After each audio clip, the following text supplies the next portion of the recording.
सभी सहयोगियों को यथायोग्य प्रणाम, नमस्ते और अभिवादन। मैं सुनीता अपने चैनल एस्ट्रो सुनंदा पर आपका स्वागत करने के लिए आतुर हूँ। कुछ ज्योतिष की बातें उसकी दुनियादारी के साथ, क्योंकि ज्योतिष एक विज्ञान है और कला भी। जैसा कि आपसे बताया था, आज की वीडियो वैवाहिक जीवन और उपायों पर है। विवाह से पूर्व जो उपाय किए जाते हैं उनका प्रारूप एकदम भिन्न होता है, जो परंपरा से चले आ रहे हैं, जैसे सूर्य को जल, बृहस्पति का व्रत या 16 सोमवार। इसके विस्तार में हम नहीं जाएंगे। पर विवाह के बाद जीवन बड़ा पेचीदा हो जाता है। तब जीवन कई परतों में चलता है, एक ही व्यक्ति कई रोल में रहता है।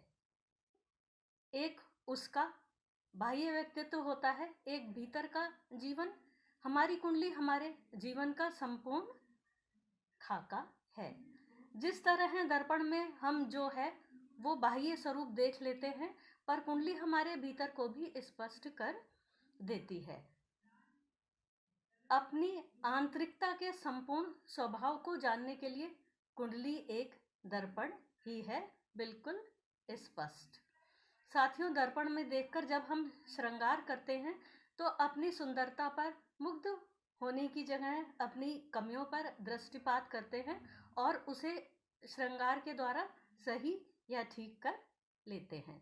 इसी तरह ज्योतिष कुंडली के दर्पण में आंतरिक कमियों को ठीक ठीक जान लेता है और वो जीवन पर कोई नेगेटिव इम्पैक्ट न डाले, उसके लिए उपायों का सहारा लिया जाता है।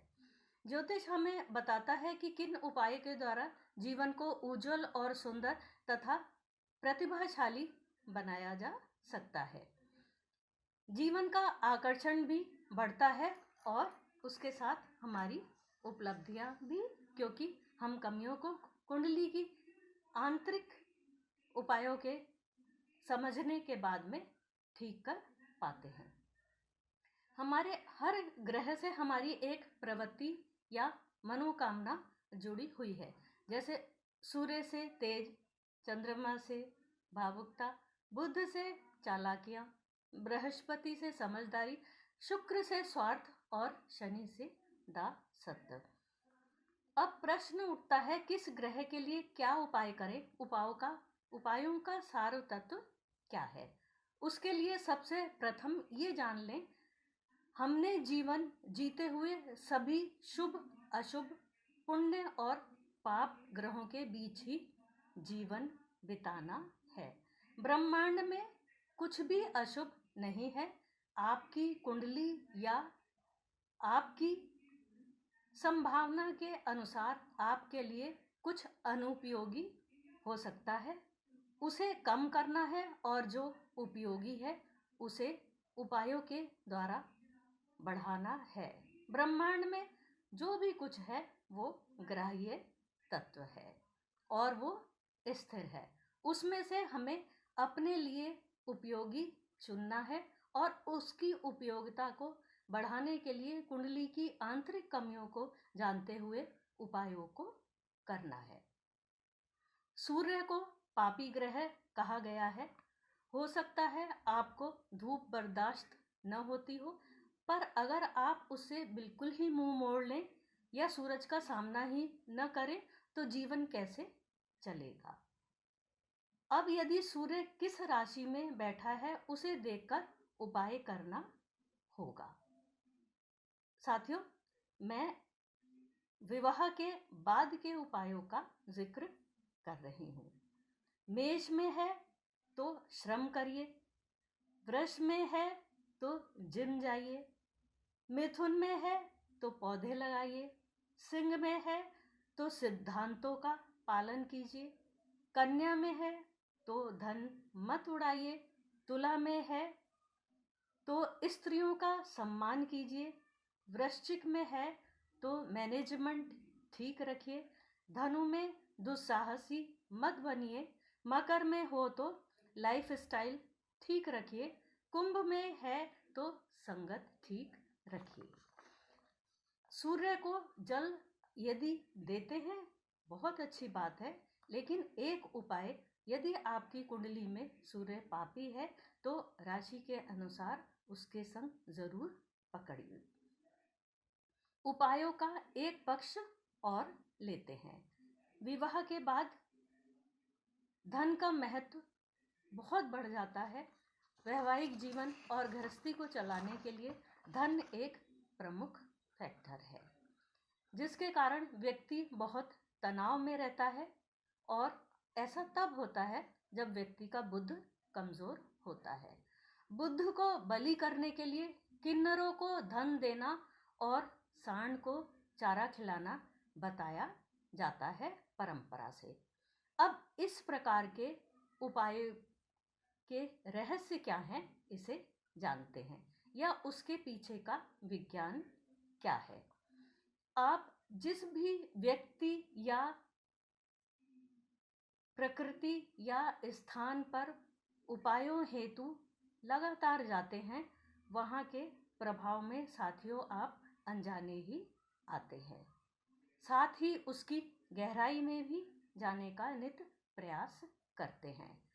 किन्नरों का जीवन एक बहुत बड़े अभाव का नाम है, फिर भी वो हर समय हंसते गाते नाचते मुस्कुराते रहते हैं।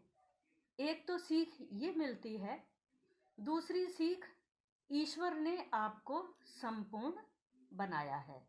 आपकी जिम्मेदारियां हैं, कमाना तो पड़ेगा, रोने से धन नहीं आएगा। कमाना तो पड़ेगा, अतः कर्मशील होना सबसे जरूरी बात है। दूसरा उपाय, सांड को चारा खिलाने का। कुछ लोगों का बुद्ध बहुत बली हो सकता है, जबकि वो एक शुभ ग्रह है, पर कुंडली के हिसाब से ज्यादा चालाकी आपको वैवाहिक जीवन की किश्ती में डुबो भी सकती हैं। सांड बहुत बिगड़ैल स्वभाव का होता है, कुछ नहीं पता कब पलट जाए और वार कर दे। उसके पास जाने की चालाकी कोई नहीं कर सकता है। अतः होशियारी से अपने करने योग्य कीजिए और निकल जाइए। नजदीक जाकर पंगा मत लीजिए, ये चालाकियां आपको भारी पड़ सकती हैं। अतः बुद्ध का उपाय करने से पहले ये समझ लीजिए कि शुभ ग्रह होते हुए भी वैवाहिक जीवन में बुद्ध की अधिकता कोई बहुत अच्छी चीज नहीं है। एक नई जगह में जाकर सबसे अधिक राहु और केतु परेशान करते हैं, यानी नए लोग अंदर ही अंदर आपके लिए क्या सोच रहे हैं, कैसे लोग हैं, आपको किस रूप में ले रहे हैं, ये आप बहुत जल्दी नहीं समझ पाते, या आपके विरुद्ध कौन सा क्लेश रचा जा रहा है, इसकी जानकारी आपको नहीं होती है। राहु के लिए मछलियों को खाना और केतु के लिए कुत्ते को रोटी का उपाय बताया जाता है, पर हम दोनों उपायों का तात्पर्य सिर्फ इतना ही नहीं समझते। आपने किसी का पेट भर दिया, ये समझ लेना काफी नहीं है। राहु मन का कलुष है, तो पानी, जल या चंद्रमा और निर्मलता। जब हम मछली को नदी या गंगा किनारे बैठकर देख रहे होते हैं या खाना देने के लिए ढूंढ रहे होते हैं, हमारे मन पर जल का प्रभाव अपने आप आ रहा होता है। आपका मन साफ हो तो मछली खाना लेकर आपके सामने से निकल जाएगी और आप उसे देख नहीं पाएंगे, यही राहु है। पर जल के किनारे, गंगा किनारे बैठकर आप अपने मन में जो शीतलता लेकर आएंगे, उससे आपका मन शांत, सुखी और निर्मल रहेगा। राहु अपना खाना लेकर निकल जाएगा।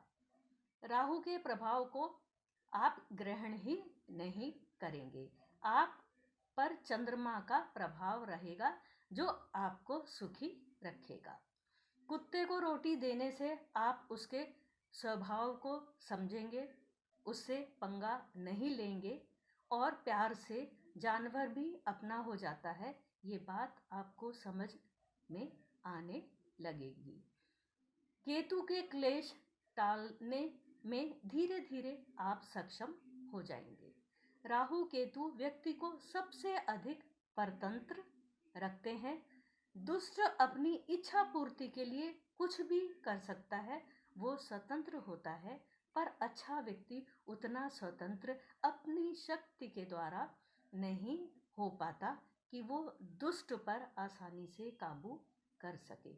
उसे अपने ऊपर ही कार्य करना होता है।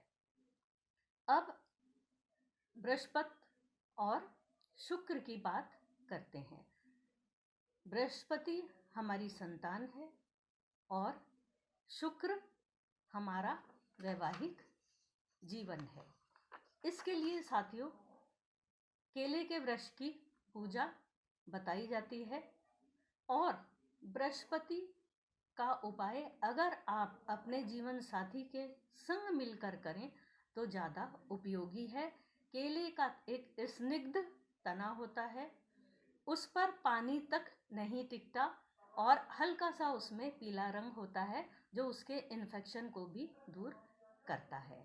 और केले के पत्ते जब सूख जाते हैं तो वो अपने आप उन पत्तों को स्वयं से अलग कर देता है। इसी तरह वैवाहिक जीवन में सार तत्व यानी एक विवेक बुद्धि को ग्रहण करते हुए संग मिलकर बृहस्पति का उपाय करते हुए संतति के लिए उपायों को करना चाहिए। इसी तरह शुक्र के लिए देवी की उपासना बताई गई है और कंजका पूजन। बहुत से लोग कंजका पूजन को बुध से जोड़ते हैं, परंतु ये सत्य नहीं है, क्योंकि वो कन्या ही आगे जाकर एक महिला बनने वाली है, एक स्त्री बनने वाली है और उसको संरक्षित करने का विधान ही कन्या पूजन है।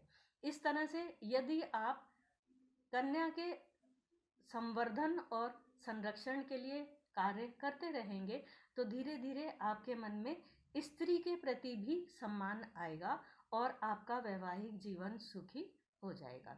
साथियों, ये बात मैं यहीं पर विराम देती हूँ। एक अगली वीडियो जो मैं बनाऊंगी वो इसी से कनेक्टेड होगी। आप शीघ्रता से मेरे चैनल एस्ट्रो सुनंदा सुनीता को सब्सक्राइब कर लीजिएगा।